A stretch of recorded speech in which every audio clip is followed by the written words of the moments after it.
Indian ബഹിരാകാശ യാത്രികനായ group captain Shubhanshu ശുക്ലയെ അന്താരാഷ്ട്ര ബഹിരാകാശ നിലയത്തിലേക്ക് അയക്കുന്ന ആക്സിയം 4 ദൗത്യം വീണ്ടും നീട്ടിയിരിക്കുകയാണ്. ഇത് 3-ാം തവണയാണ് ഈ ദൗത്യം പല കാരണങ്ങളാൽ മാറ്റിവെക്കുന്നത്. ഏറ്റവും ഒടുവിൽ വിക്ഷേപണ മേഖലയിലെ മോശം കാലാവസ്ഥയാണ് AX4 ദൗത്യം മാറ്റിവെക്കാൻ കാരണമായത്. ഈ ദൗത്യം ഇന്ത്യൻ ബഹിരാകാശ സ്വപ്നങ്ങളിലെ ഒരു നിർണായക നാഴികക്കല്ലാണ്. ഇന്ത്യൻ ബഹിരാകാശ ഗവേഷണ സംഘടന കഴിഞ്ഞ ദിവസമാണ് വിക്ഷേപണം മാറ്റിവെച്ചതായി അറിയിച്ചത്.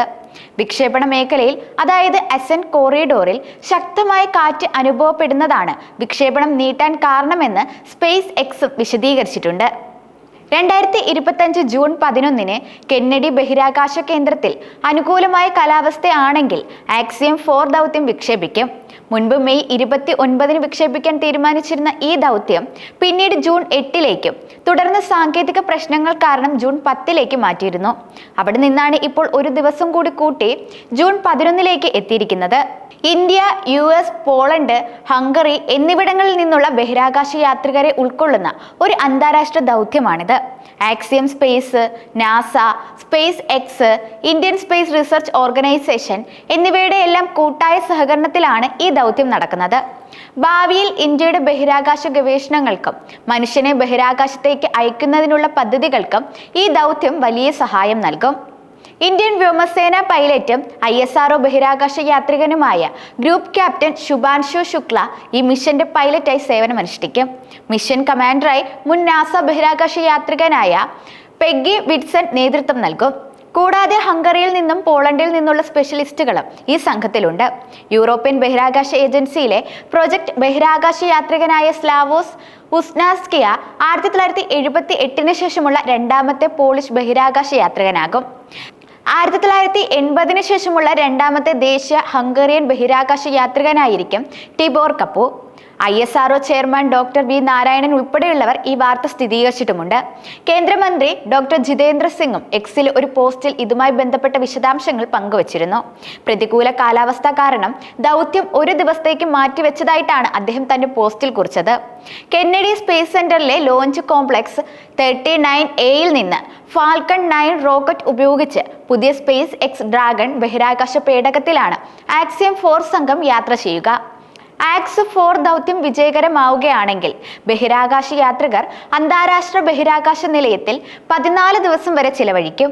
ഈ ദിവസങ്ങളിൽ അവർ നിരവധി ശാസ്ത്രീയ പരീക്ഷണങ്ങൾ നടത്തും. ഈ പരീക്ഷണങ്ങളിൽ പലതും ഇന്ത്യൻ ഗവേഷകരാണ് രൂപകൽപ്പന ചെയ്ത് മുന്നോട്ട് കൊണ്ടുപോകുന്നത്. പ്രധാനമായും കുറഞ്ഞ ഗുരുത്വാകർഷണ നിലയിലുള്ള പഠനങ്ങൾ, ജീവശാസ്ത്രപരമായ പഠനങ്ങൾ, വസ്തുക്കളുടെ സ്വഭാവത്തെക്കുറിച്ചുള്ള പഠനങ്ങൾ എന്നിവയിലേക്കാണ് ഈ പരീക്ഷണങ്ങൾ ശ്രദ്ധ കേന്ദ്രീകരിക്കുന്നത്. ബഹിരാകാശത്ത് മനുഷ്യ ശരീരത്തിനുണ്ടാകുന്ന മാറ്റങ്ങൾ, പുതിയ മരുന്നുകളുടെ കണ്ടെത്തൽ, നൂതന വസ്തുക്കളുടെ നിർമ്മാണം തുടങ്ങിയ മേഖലകളിൽ ഈ പരീക്ഷണങ്ങൾ നിർണായക വിവരങ്ങൾ നൽകും.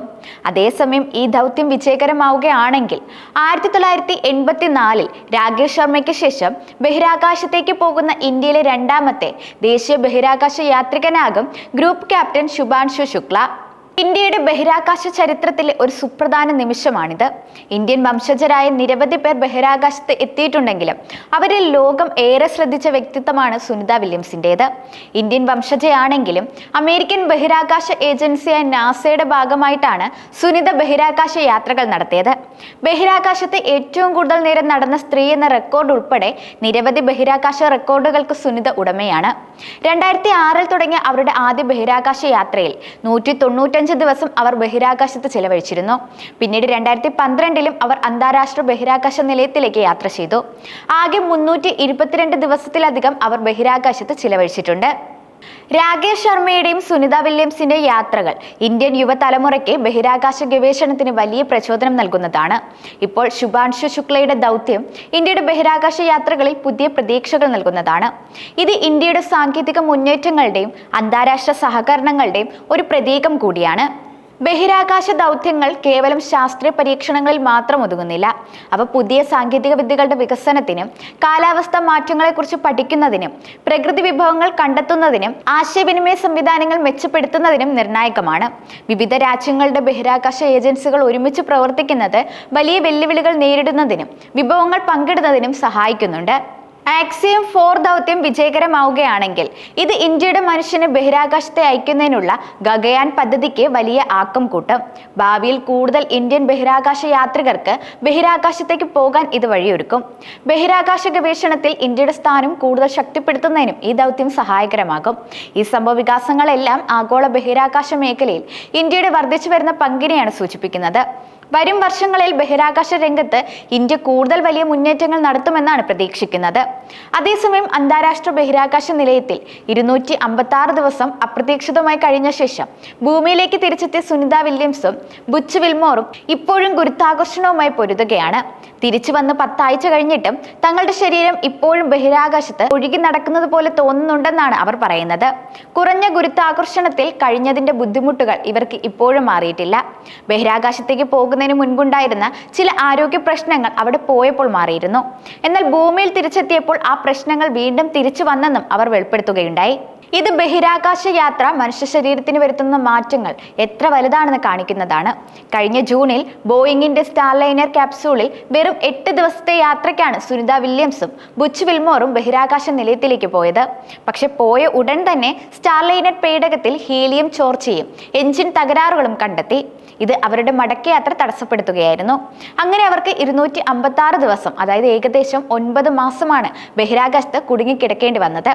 തുടക്കത്തിൽ നാസ പറഞ്ഞത് 2025-ൽ എലോൺ മസ്കിന്റെ സ്പേസ് എക്സിന്റെ ഡ്രാഗൺ പേടകത്തിൽ അവരെ തിരിച്ചു കൊണ്ടുവരുമെന്നാണ്. എന്നാൽ പിന്നീട് ചില മാറ്റങ്ങൾ വന്നു. 2024 സെപ്റ്റംബറിൽ യാത്രികരില്ലാതെ സ്റ്റാർലൈനർ ഭൂമിയിലേക്ക് തിരിച്ചുവിട്ടു. ബഹിരാകാശ നിലയത്തിൽ മറ്റു പേടകങ്ങൾക്ക് വരാൻ സ്ഥലം കിട്ടാനായിരുന്നു ഇത്. ഒടുവിൽ 9 മാസത്തെ കാത്തിരിപ്പിന് ശേഷം സ്പേസ് എക്സ് ക്രൂ 9 ദൗത്യത്തിലാണ് അവർ ഭൂമിയിലേക്ക് മടങ്ങിയത്.